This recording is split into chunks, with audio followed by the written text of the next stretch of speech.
Hemos acudido a Sevilla en una ocasión, incluso diría que excepcional, en la mejor ocasión posible para compartir conocimientos, para compartir experiencias con profesionales de la hematología a nivel iberoamericano. Desde la sede, las instalaciones del Palacio de Congresos de Sevilla, estamos realizando una serie de entrevistas con los ponentes que están interviniendo dentro del programa científico del mismo. Se trata, por una parte, del 65 Congreso Nacional de la Sociedad Española de Hematología y Hemoterapia, el 39 Congreso de la Sociedad Española de Trombosis y Hemostasia. Además, ambos congresos se celebran conjuntamente con el tercer Congreso Iberoamericano de Hematología. Por tanto, son tres citas en una, tres eventos que se caracterizan por la innovación, por la investigación en la especialidad. 3 días llenos de formación, de ciencia, que nos permiten constatar el reencuentro desde el pasado Congreso en Pamplona con grandes especialistas en la hematología, hemoterapia y hemostasia en este marco incomparable que es la ciudad de Sevilla, la capital de Andalucía, y con un entorno amable, alegre, acogedor y que además la climatología parece que hoy está acompañando. Bien, vamos a centrarnos ahora en nuestra siguiente entrevista con el doctor Ramiro Núñez Vázquez. Doctor, encantado de saludarle. Buenas tardes. El doctor Ramiro Núñez es hematólogo, es jefe de sección de trombosis y hemostasia del Hospital Universitario Virgen del Rocío, evidentemente aquí en Sevilla, que además es presidente del comité local de este congreso de la Sociedad Española de Trombosis y Hemostasia. Bueno, doctor, lo primero de todo, quiero preguntarle qué significa para usted como presidente, ahora comentaremos, e incluso para la propia ciudad de Sevilla, el hecho de que se celebre aquí este congreso.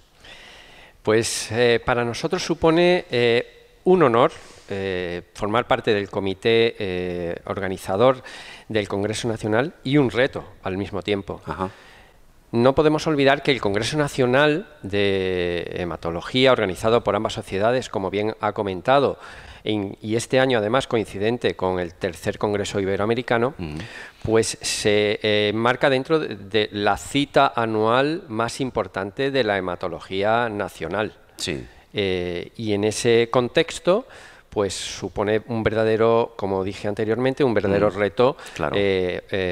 ofrecer las condiciones adecuadas para conformar un congreso de calidad, donde el contenido, donde el comité científico lleva la voz cantante y ha organizado un programa científico absolutamente atractivo y que creo que va a cumplir con creces las expectativas de los congresistas, pero además hay que organizar pues toda la logística necesaria para que el congreso se desarrolle con naturalidad, sin incidencias y estar a la altura de lo que merece la hematología nacional. Sin duda, y esto es algo complicado porque, si no recuerdo mal, por ejemplo, más de 2000 médicos especialistas se están dando cita aquí en Sevilla, que evidentemente, en fin, no descubra nada nuevo, es un marco incomparable. Pero claro, un congreso a este nivel, por la parte que le toca como presidente, tiene que ser una labor de varios meses antes del evento, ¿no? Prácticamente la organización comienza cuando finaliza, incluso yo diría que un poco antes de finalizar el congreso del año pasado.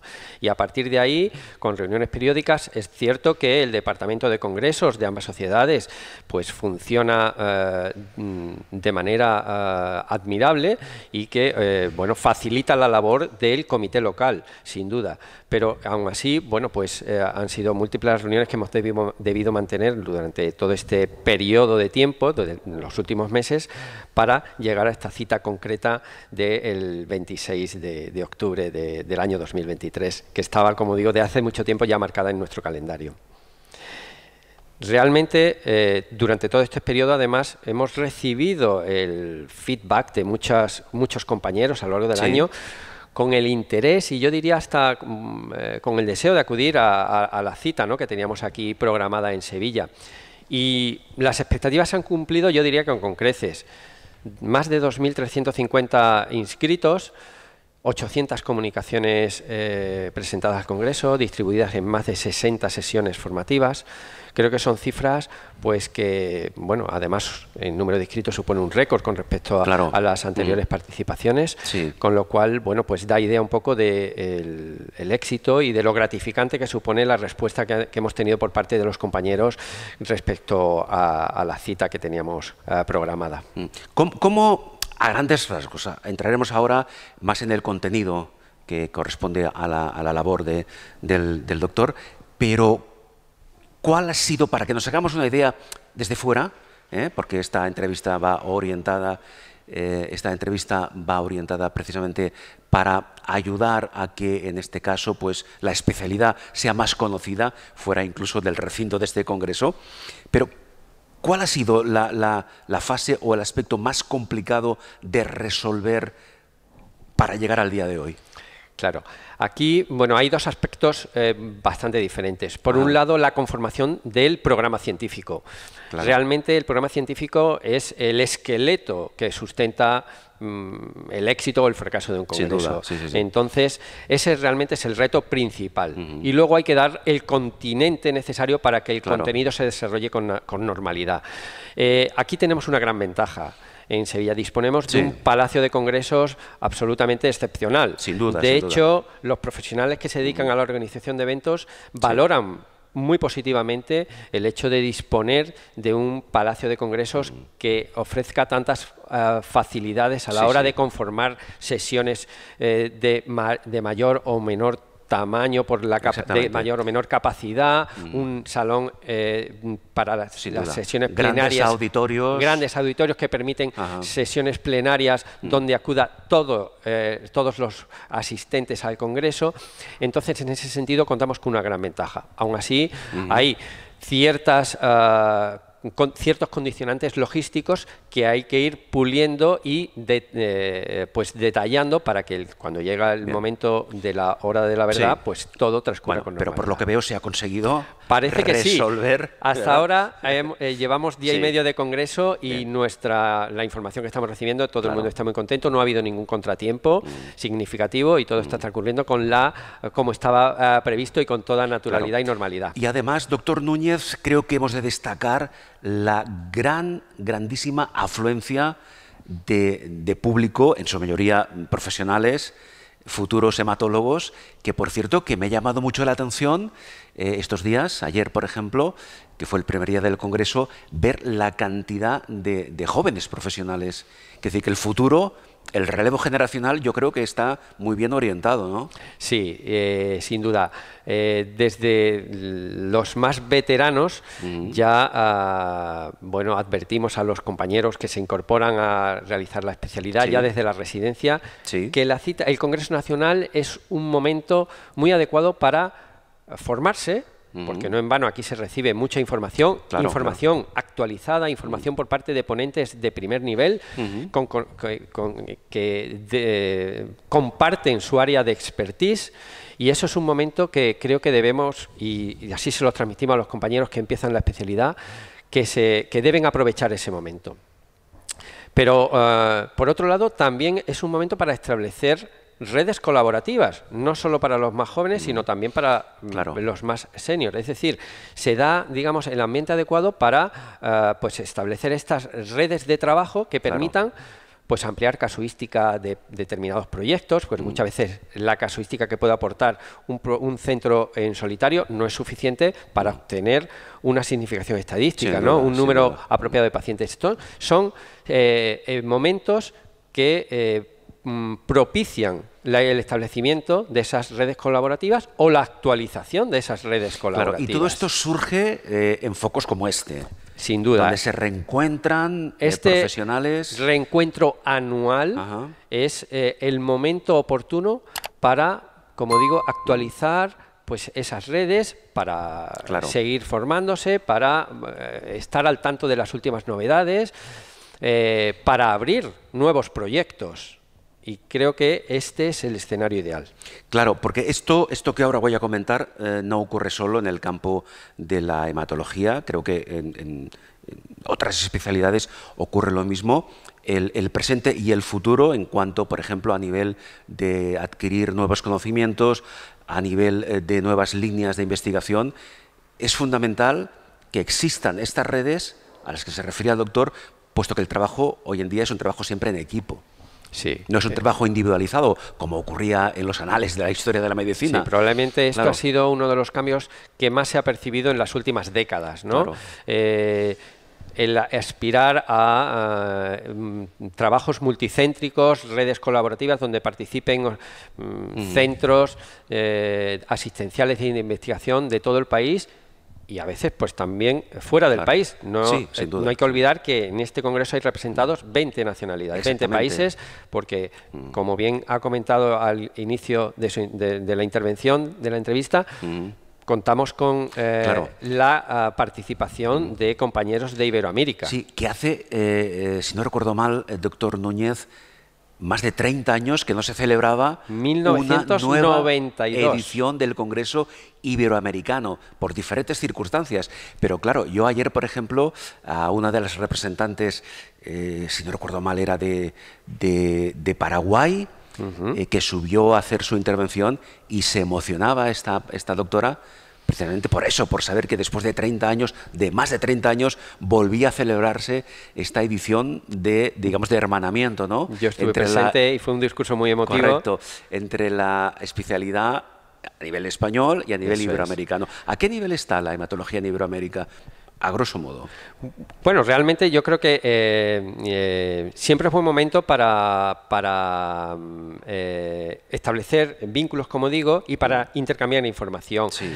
Sin duda, claro, la variabilidad de las condiciones socioeconómicas de Iberoamérica son muy amplias. Entonces, hay mucha disparidad según de qué país estemos hablando. Pero en general, lo que sí está claro es que todo este flujo de información de ellos hacia nosotros y de nosotros hacia ellos es un flujo que termina siendo positivo, porque además también forman parte de esas redes de las que hablamos anteriormente. Exactamente, y esperamos que a partir de ahora, después de este reencuentro que estamos viviendo, se restablezca, ¿no? Esa comunicación bidireccional. Nunca se ha perdido, ¿eh? Lo que pasa es que nunca hemos tenido oportunidad de, digamos, de concretarlas en un ámbito, en el mismo espacio físico, por decirlo de alguna manera. No tan solo que se restablezca, sino que se incentive. Se potencian, efectivamente. Se potencia a partir de ahora.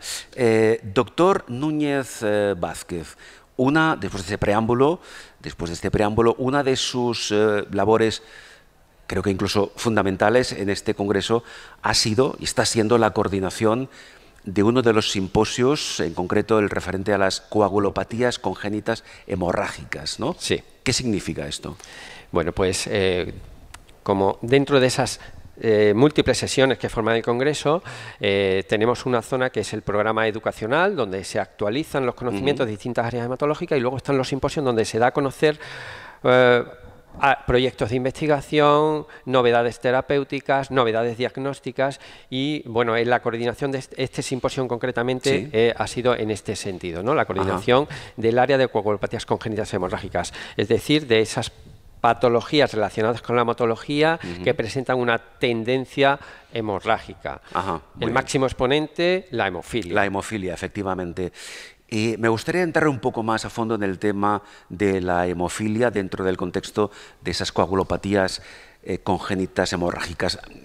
Como explicación, digamos, sui generis, cara a las personas que van a ver luego la entrevista y que no son hematólogos, evidentemente, ¿qué es la hemofilia básicamente? ¿En qué consiste? Básicamente es la deficiencia de una de las proteínas que participa en la coagulación, en todo el proceso de la hemostasia para la evitación de los procesos hemorrágicos. El factor 8 en el caso de la hemofilia A y el factor 9 en el caso de la hemofilia B. Su deficiencia en distintos grados es lo que llamamos hemofilia, como digo, también en distintos grados. Digamos que hay dos grandes tipos de hemofilia. Dos tipos, hemofilia A y la hemofilia B. Doctor, respecto del tema de la hemofilia, si no recuerdo mal, y si no usted me corrige, si no es correcto, entiendo que las principales portadoras en femenino de esta patología son las mujeres. ¿Esto es cierto o hasta qué punto es así? Es totalmente cierto, aunque admite un matiz. El hecho de que las llamemos portadoras históricamente se ha traducido en una especie de olvido de las posibles consecuencias que tiene el ser portadoras o de hemofilia para las mujeres. Y me explico. Las portadoras como tal, la inmensa mayoría o un porcentaje importante de portadoras no van a tener ninguna deficiencia de factor, es decir, se van a comportar como la población general en cuanto a la hemostasia. Pero hay que tener muy presente que hay un grupo de portadoras que oscila según las series entre el 15-20%, que van a tener niveles descendidos de factor, ya sea del factor 8 en el caso de la hemofilia A o del factor 9 en el caso de la hemofilia B. Y esto hay que tenerlo muy presente a la hora de considerar los posibles riesgos presentes en estas mujeres para el desarrollo de eventos hemorrágicos, en el caso de intervenciones quirúrgicas, traumatismos, en el parto, en fin. Hay que tener presente que hay un porcentaje de estas mujeres llamadas portadoras que además de portadoras van a ser hemofílicas, y se puede utilizar ya este término porque desde el año 2021 hay una nueva clasificación por parte de la Sociedad Internacional de Trombosis y Hemostasia que admite este término. En aras de dar énfasis a la posibilidad de que las mujeres portadoras pueden tener sintomatología hemorrágica, como he dicho, así sucede. Claro, doctor, perdón, ¿quiere decir esto que hay mujeres portadoras que no desarrollan la patología? Son mujeres que portan la alteración genética que luego podrán transmitir a su descendencia, pero no tienen consecuencias en su para ellas no tienen ninguna consecuencia en su día a día, puesto que sus niveles de factor son completamente normales. ¿No les afecta? No. Por ejemplo, por lo que se refiere a la calidad de vida. No, tienen una calidad de vida absolutamente normal, aunque es verdad que el hecho de ser portadora puede inducir un ligero descenso del factor en algunas de ellas, y es lo que tenemos que saber identificar para poder corregir las posibles consecuencias que puedan tener en su día a día. Bien, correcto. Dicho esto, doctor Núñez, vamos a hablar de tratamientos.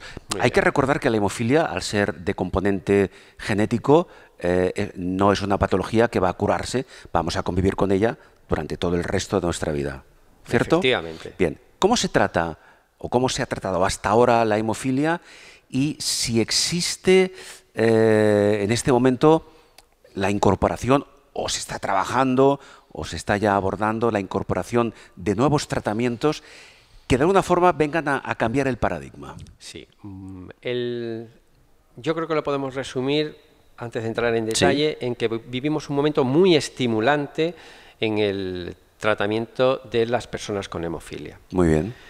Hasta hace algún tiempo teníamos disponibilidad de una disponibilidad limitada de opciones terapéuticas que se basaba en la administración de concentrados de factor, es decir, le administrábamos la proteína deficiente, el factor 8 o el factor 9 deficiente, se lo administrábamos al paciente, un factor 8 y un factor deficiente, sin ninguna modificación. Desde hace algunos años, concretamente 5 o 7 años, disponemos de fármacos mejorados, en el sentido de que son concentrados de factor, concentrados que sustituyen al factor deficitario, pero con alguna modificación que les permite tener una vida media en el plasma del paciente más larga, con lo cual la consecuencia inmediata que necesitan menos administraciones, porque hay que recordar que estos tratamientos de los que venimos hablando de hace décadas se administran por vía intravenosa, y eso supone una carga del tratamiento para el paciente que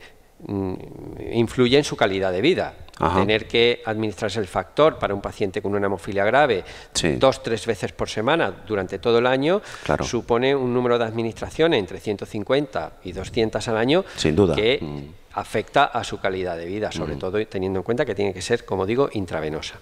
Entonces, por un lado, aparecieron los fármacos modificados, por decirlo de alguna manera, que aumentan la vida media y por lo tanto permiten disminuir el número de administraciones. Y una mayor efectividad, entiendo. Con una efectividad similar, pero que nos permite, al administrarlo de una manera, con una frecuencia determinada, un mayor nivel de protección. O sea que efectivamente podríamos decir que sí son más eficaces. Bien. Además, hemos tenido una novedad muy significativa en los últimos años también, que es la incorporación de un fármaco que se administra por vía subcutánea. Es decir, hemos dado un salto cualitativo, un gran avance cualitativo en el sentido de pasar de la vía intravenosa a la vía subcutánea, con una eficacia también muy sobresaliente, con lo cual ha supuesto probablemente un cambio, si no un cambio en el paradigma, un cambio muy importante en el tratamiento de los pacientes. Bien. Actualmente, que es motivo de información en este congreso, pues estamos asistiendo al desarrollo de numerosos o de algunos fármacos en las fases finales de desarrollo clínico y cuyas novedades publicadas recientemente, como digo, son motivo de comentarios van a ser en los simposios. Fármacos de última generación. Eso es. Que probablemente se incorporen próximamente al arsenal terapéutico. Esa era la pregunta. ¿Cuándo se espera o qué expectativas existen? Pues aquí vamos a hacer una para distinción. Que puedan ser prescritos ya. Claro. Hay una gran novedad terapéutica que la tenemos ya encima de la mesa, que es la terapia génica en hemofilia. Efectivamente. Ahora hablamos un poco más a fondo. Pues ahora hablaremos de la terapia génica. Entre tanto, tenemos otros fármacos en desarrollo clínico con un mecanismo de acción bastante novedoso, con mecanismos de acción novedosos, y que los tendremos, están en sus fases finales de desarrollo, son ensayos clínicos ya en fase 3, algunos con datos interinos ya publicados, y que probablemente, pues, a lo largo del próximo año tendremos ya alguna novedad significativa con aprobación de las autoridades regulatorias, tanto europea como estadounidense, y el siguiente paso será ya que esté en manos del Ministerio de Sanidad. Grandes expectativas, pues, en este sentido, Efectivamente. que van a suponer una mejora, yo creo que esperanzadora, ¿verdad?, para las personas diagnosticadas de hemofilia. Terapia génica en hemofilia, ¿qué viene a aportar esta terapia? La terapia génica viene a aportar, en un titular, la curación funcional de la hemofilia. Bueno, esto es muy importante. Son grandes palabras. Lo hemos dicho como titular y Cuidado, ahora, si quiere, lo matizamos. Bien, vamos a matizarlo, pero aún así el titular creo que merece la pena dedicarle unos minutos. A ver, explíquenos. Sí. Partimos de una persona con un factor deficiente, que puede ser en distintos grados, pero bueno, los pacientes que tienen más sintomatología son los que tienen una deficiencia grave de factor. En este tipo de pacientes ya está aprobada por la Agencia Europea del Medicamento y ya está en la mesa del Ministerio de Sanidad dos fármacos consistentes en terapia génica, uno para hemofilia A y otro para hemofilia B. En lo que consiste es en la terapia génica se basa en la introducción mediante un vector del material genético que contiene la información para producir el factor deficiente. Eso se hace con estos dos fármacos y con otros que están en fase de desarrollo clínico mediante una sola infusión, que es algo también remarcable. A partir de ahí, después de esa sola infusión, a las 3, 4, 5 semanas, ya el organismo interioriza, en este caso en el hepatocito, en las células del hígado, interioriza ese material genético y empieza a leer o a producir, a hacer efectiva la información que se le ha transmitido. Es decir, empieza a generar el factor 8 o el factor 9 hasta niveles que se aproximan a la normalidad. De ahí el titular inicial, curación funcional. ¿De acuerdo? Porque conseguimos normalizar o aspirar a normalizar el nivel de factor. Esto es, como digo, matizable porque no todos los pacientes alcanzan ese nivel de normalidad, sino que se quedan en una zona intermedia que también es válida, puesto que es una mejora suficiente como para evitar la necesidad de otros tratamientos y como para evitar la eventualidad de procesos hemorrágicos. Esta terapia génica, una vez se ha aplicado, una vez está en fase evolutiva para el paciente, ¿qué duración tiene? Muy buena pregunta, porque es una de las incertidumbres que tenemos. Los ensayos clínicos iniciales, que ya, datan de hace ya 6-7 años, nos permiten aventurar que la duración de la efectividad de estos vectores, de los efectos, la producción de factor, la producción endógena del factor, se extiende más allá de ese tiempo. sobre todo en hemofilia B, donde hay más datos y donde los datos son más consistentes. En hemofilia A parece que puede haber una cierta variabilidad en cuanto a la duración de la respuesta. Perdón, ¿es más frecuente la hemofilia B que la A? No, es más frecuente la hemofilia A que la hemofilia más la A B. Que la B. Es más prevalente la hemofilia A que la hemofilia B. Lo que sucede es que la hemofilia B tiene unas ciertas peculiaridades que hace que la terapia génica parece que es como mejor candidata para la hemofilia B que no para la hemofilia A. Aunque, como digo, el fármaco está también aprobado, hay un fármaco aprobado para hemofilia A en terapia génica. Dicho esto, lo que también me gustaría saber en cuanto a la terapia génica en concreto, si existen o hasta qué punto se han identificado, digamos, no sé si decir ciertos inconvenientes o ciertos riesgos o ciertos efectos secundarios inherentes a la propia terapia. Como todo fármaco que llega al mercado, hay que estar muy atento a la seguridad. Y la terapia génica no iba a ser una excepción. Y efectivamente debemos saber, tanto los profesionales como, por supuesto, y en primer lugar los pacientes, cuáles son los riesgos potenciales de la terapia génica. Fundamentalmente, bueno, yo diría que dos. Uno absolutamente superable, relacionado con el momento de la infusión, que se puede solucionar. No ha habido ningún problema serio en este sentido, pero hay que conocerlo. Se puede solucionar disminuyendo la velocidad de infusión, no debe suponer ningún problema. Pero hay otro efecto potencial de la terapia génica, que es la elevación de las enzimas hepáticas, producir una transaminitis o una elevación de las enzimas hepáticas. Claro, porque todo este proceso se desarrolla en el hígado. Efectivamente, es el órgano diana de la terapia génica en este caso, ¿no? Entonces, de ahí a que en los meses siguientes, semanas siguientes, 3-6 meses después de la infusión, hay que estar muy atentos y hacer controles exhaustivos para vigilar la posible toxicidad hepática con la que no podamos encontrar. Que, por cierto, es tratable con la administración de corticoides, y se ha comprobado a lo largo de los ensayos clínicos que la administración precoz de corticoides, una vez identificada esa elevación, consigue revertir la situación y volver a la situación de normalidad. Por lo tanto, y antes de concluir, doctor Núñez Vázquez, hay buenas expectativas de futuro para el abordaje de la hemofilia, tanto de la A como la B, basándonos en la terapia génica, que entiendo que es el mañana que nos espera, ¿no?, para el abordaje. Yo diría que ya es el hoy, porque es realmente hemos tenido la suerte de participar en los ensayos clínicos, es darle continuidad a los ensayos clínicos, la aprobación por parte de la autoridad regulatoria y la disponibilidad en las farmacias. Es verdad que este es un asunto, bueno, que requiere de la coordinación de la industria farmacéutica, el Ministerio, la Asociación de Pacientes, en fin, hay diversos actores implicados, pero estoy convencido de que llegará a buen puerto y en breve dispondremos de la terapia génica. La terapia génica ya existe, ya es una realidad, pero esto va a continuar una evolución. Seguramente, no sé, en 3 meses, en un año, tendremos nuevas expectativas que ahora prácticamente no existen ni siquiera, ¿no? Porque es una constante investigación. Probablemente en un año podremos hablar, si nos volvemos a sentar en este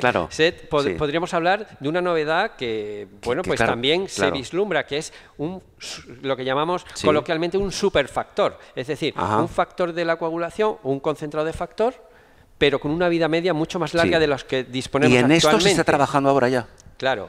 Se han publicado recientemente en el New England los datos ya del fase 3, con lo cual probablemente en breve podamos disponer de la aprobación por las autoridades regulatorias de esta nueva novedad, terapéutica. Pues nos quedamos en ciernes dentro de unos meses para que el doctor, en este caso Núñez Vázquez, nos confirme que esta realidad ya es palpable, doctor, para concluir, volvemos al Congreso en sí. Quedan todavía prácticamente 2 días. ¿Qué tiene previsto para estos 2 días? ¿Qué actividades? Me refiero como me refiero dentro de la función de presidente del comité local, este día y medio, estos 2 días que tenemos por delante, ¿cuáles son sus tareas más representativas? Bueno, pues fundamentalmente la tarea representativa pasa por ya por la cena de clausura, donde bueno, pues el comité local también participa activamente, y durante el día y medio largo que nos queda de congreso, estar pendiente de todas las posibles incidencias que surjan, siempre en comunicación permanente con el Departamento de Congresos, que lo tiene absolutamente todo controlado, y bueno, pues la representación en los grupos de trabajo, en las asambleas, donde bueno, pues la participación también del comité local como tal también es. Sin duda una tarea ardua, compleja, complicada, pero que se está llevando a buen fin precisamente, y somos testigos de ello, por esa, como decíamos antes, gran acogida y gran expectación que ha levantado ese congreso a nivel de la hematología en toda España. Doctor Ramiro Núñez, muchísimas gracias, muchas felicidades, y le dejo que continúe usted con su labor como presidente del comité local. Muy amable. Muchas gracias. El doctor Ramiro Núñez Vázquez, hematólogo, jefe de sección de trombosis y hemostasia del Hospital Universitario Virgen del Rocío, aquí en Sevilla, y como ha quedado ya demostrado, presidente del comité local de la Sociedad Española de Trombosis y Hemostasia.